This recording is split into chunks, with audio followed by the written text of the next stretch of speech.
नमस्कार, news and competition cracker channel में आपका स्वागत है। देखते हैं आज की महत्वपूर्ण खबर है। कांग्रेस ने टैक्स टेररिज्म का आरोप लगाते हुए कार्रवाई पर उठाए सवाल। नानक मत्ता बाबा तरसेम की हत्या में पूर्व आईएएस अफसर नामजद। देहरादून सैनिकों की अंतिम संस्कार सहायता योजना और सरल। उत्तराखंड में आज बारिश और ओलावृष्टि के आसार। उत्तराखंड में शनिवार को बारिश, ओलावृष्टि और तेज हवाएं चलने की संभावना के मद्देनजर मौसम विभाग ने येलो अलर्ट जारी किया है। खासतौर पर उत्तरकाशी, चमोली, रुद्रप्रयाग, बागेश्वर, पिथौरागढ़ में कई जगह ओलावृष्टि बारिश, जबकि देहरादून, टिहरी, पौड़ी, चमोली, नैनीताल और अल्मोड़ा जिले में हल्की से मध्यम बारिश होने का अनुमान है। मौसम विज्ञान केंद्र ने निदेशक डॉक्टर बिक्रम सिंह के मुताबिक पश्चिमी विक्षोभ सक्रिय होने से पूरे राज्य में बारिश होगी। खासतौर पर पूर्वोत्तर जिलों में कई स्थानों पर बारिश होगी। इस दौरान ओलावृष्टि, तेज हवाएं चलने और आकाशीय बिजली चमकने का पूर्वानुमान है। 31 मार्च को भी राज्य के कई हिस्सों में बारिश और ओलावृष्टि के आसार हैं। देहरादून में शनिवार को आंशिक रूप से बादल छाए रहेंगे, कुछ स्थानों पर हल्की बारिश भी रह सकती है। हालांकि दिन भर उमस भरा रहेगा और तापमान 33 डिग्री सेल्सियस तक पहुंचने का अनुमान है। बाबा तरसेम सिंह हत्याकांड में सेवानिवृत्त आईएएस अधिकारी डॉक्टर हरविंद सिंह चुग के खिलाफ नामजद रिपोर्ट दर्ज की गई। चुग के साथ तराई सिख महासभा के अध्यक्ष प्रीतम सिंह संधू और रामपुर के नवाजगंज में डेरा संचालक बाबा अनूप सिंह को भी मामले में साजिश रचने का आरोपी बताया गया है। चुग वर्तमान में नानक मत्ता साहिब गुरुद्वारा प्रबंध कमेटी के अध्यक्ष है। पुलिस के अनुसार उक्त तीनों की भूमिका जमीन के विवाद के चलते संदिग्ध बताई जा रही है। नानक मत्ता धार्मिक डेरा का सेवा के प्रमुख जत्थेदार बाबा तरसेम सिंह के कत्ल के मामले में गुरुवार रात पुलिस के तहरीर मिलने के बाद नया मोड़ आ गया है। डेरा कार सेवा के सेवादार जसप्रीत सिंह की ओर से दी गई तहरीर में हत्याकांड को अंजाम देने वाले 2 आरोपियों के साथ उक्त तीनों के भी मामले में शामिल होने का संदेह जताया गया है। लोकसभा चुनाव के बीच आयकर विभाग की तरफ से 1823 करोड़ रुपए के नोटिस मिलने के बाद कांग्रेस ने केंद्र सरकार पर तीखा हमला बोल दिया है। पार्टी ने इसे टैक्स टेररिज्म करार देते हुए आयकर विभाग पर सवाल उठाएंगे। पार्टी का कहना है कि आयकर विभाग ने कांग्रेस पर 1823 करोड़ रुपए का जुर्माना लगाया है, लेकिन भाजपा के मामले में सुप्पी साधे हुए है। इस मामले में कांग्रेस ने 1 अप्रैल को सुप्रीम कोर्ट का दरवाजा खटखटाने का ऐलान किया है। पार्टी ने कहा कि जिन गलतियों पर आयकर विभाग ने 1823 करोड़ का जुर्माना लगाया है, ठीक ऐसे गलतियों पर हमारे आकलन के मुताबिक भाजपा पर 4600 करोड़ रुपए का जुर्माना बनता है, पर आयकर विभाग ने भाजपा को नोटिस नहीं भेजा है, जिससे साफ है कि जानबूझकर कांग्रेस को निशाना बनाया जा रहा है। कांग्रेस मुख्यालय में पार्टी कोषाध्यक्ष अजय माकन ने मीडिया से कहा कि आकलन 2017-18 से किया गया है। थराली देवभूमि का मूल स्वरूप बिगड़ने नहीं देंगी धामी। उत्तराखंड क्रांति दल ने भाजपा कांग्रेस पर लगाया पहाड़ की उपेक्षा का आरोप। कांग्रेस चुनाव से पहले शुरू करेगा मेरे विकास का हिसाब दो अभियान। रुद्रप्रयाग में प्रेक्षकों ने लिया तैयारियों का जायजा। चमोली में मतदान प्रतिशत बढ़ाने को लगाया गया जोर। रुद्रप्रयाग और कालीमठ घाटी के जंगल 2 दिन से धधक रहे हैं।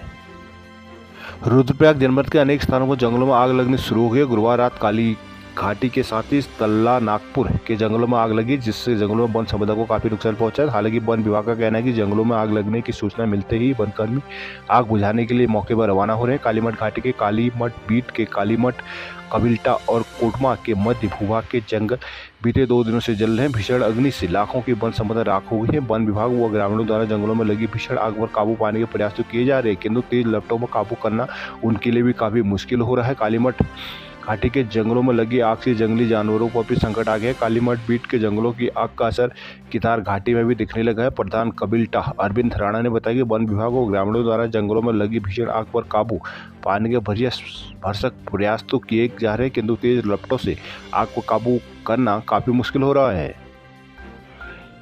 उत्तरकाशी डीएमए ने यमुनोत्री हाईवे में यात्रा व्यवस्थाओं का किया निरीक्षण।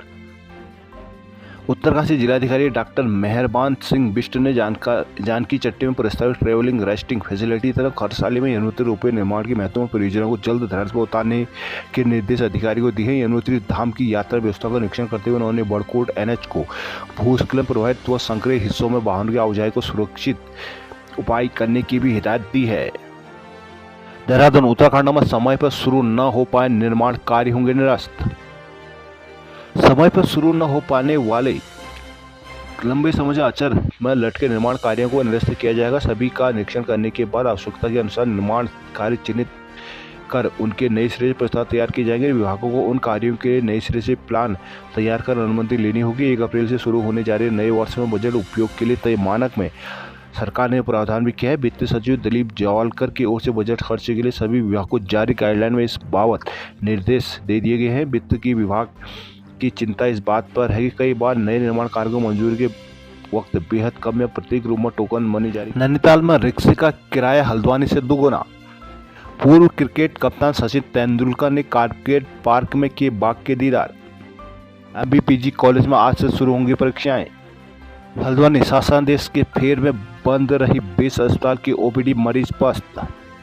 हल्द्वानी शासनादेश न होने की डॉक्टरों दलील के चलते बेस अस्पताल में शुक्रवार को सैकड़ों मरीजों को फजीयत हुई। बेस में आधे दिन के OPD के लिहाज से पैरामेडिकल स्टाफ तो पहुंच, लेकिन अपनी पूर्व घोषणा के तहत डॉक्टर नहीं है। सरकारी डॉक्टरों के प्रांतीय संगठन का तर्क है कि राजपत्रित अवकाश के दिन आधे दिन के OPD चलाने का कोई शासनादेश नहीं है। इनका खामियाजा मरीजों को भुगतना पड़ा। सैकड़ों मरीजों को बिना इलाज के लौटना पड़ा। सरकारी अस्पतालों में राजपत्रित अवकाश में अब तक आधे दिन की OPD होती थी, लेकिन शुक्रवार को राजपत्रित अवकाश के दिन बेस अस्पताल में आधे दिन की भी OPD नहीं हुई। हालांकि बेस अस्पताल का अन्य स्टाफ आधे दिन के OPD के लिहाज से ड्यूटी के लिए पहुंचा, लेकिन डॉक्टर OPD ड्यूटी पर नहीं पहुंचे। दरअसल सरकारी डॉक्टरों के संगठन प्रांतीय चिकित्सा सेवा संघ ने राजपत्रित अवकाश के दिन आधे दिन के OPD नहीं करने का निर्णय लिया है, जिसके पीछे संगठन का तर्क है कि उत्तराखंड में राजपत्रित अवकाश के दिन OPD को लेकर कोई शासनादेश नहीं है। शुक्रवार को गुड फ्राइडे का राजपत्रित अवकाश था। अपने प्रांतीय संगठन के निर्णय के मुताबिक बेस अस्पताल में डॉक्टर OPD ड्यूटी के लिए नहीं पहुंचे। इसके चलते बेस में इलाज के लिए आए सैकड़ों मरीज बैरंग लौटने को मजबूर हुए। बेस अस्पताल के PMS डॉक्टर KK पांडे ने बताया कि शुक्रवार को OPD नहीं हुई। अल्मोड़ा सल्ट चुनावी दौरे में पानी को भी तरस रहे हैं 25 गांव के लोग। धौल छिना क्षेत्र में खाई में गिरी अखबार की गाड़ी। पिथौरागढ़ में चुनाव के चलते वाहन न मिलने से पर्यटक करा रहे हैं बुकिंग रद्द।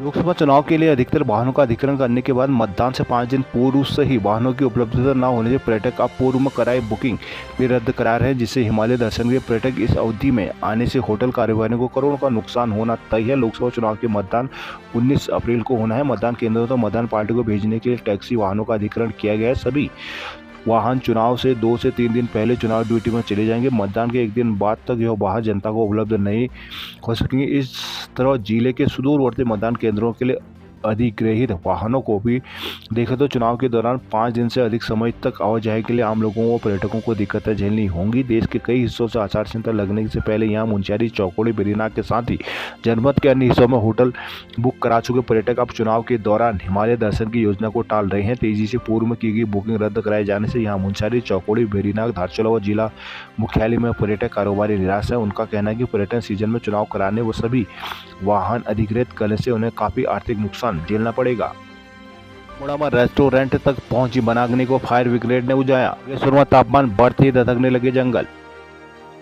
देहरादून में श्री झंडाजी मेले का आगाज आज। देहरादून प्रेम, सद्भावना, मानवता और आस्था का प्रतीक ऐतिहासिक श्री झंडाजी मेला शनिवार को भव्य झंडारोहण के साथ शुरू हो गया है। देश विदेश से संगत और श्रद्धालु देहरादून पहुंच चुके हैं, जिनको शुक्रवार को श्री दरबार साहिब के सज्जादानशील श्री महंत देवेंद्र दास ने गुरु मंत्र देकर धन्य किया। इसके साथ ही श्री महंत ने गुरु महिमा का महत्व समझाते हुए उन्होंने कहा कि जो व्यक्ति गुरु के बताए मार्ग पर चलता है उसे पृथ्वी पर स्वर्गीय अनुभूति मिल जाती है। श्री झंडाजी मेले के लिए श्री दरबार साहिब को भव्य तरीके से सजाया गया है। शनिवार को श्री महंत देवेंद्र दास की अगुवाई में दोपहर 2 बजे से शाम 4 बजे के बीच श्री झंडाजी का आरोहण करते हुए मेला शुरू किया जाएगा।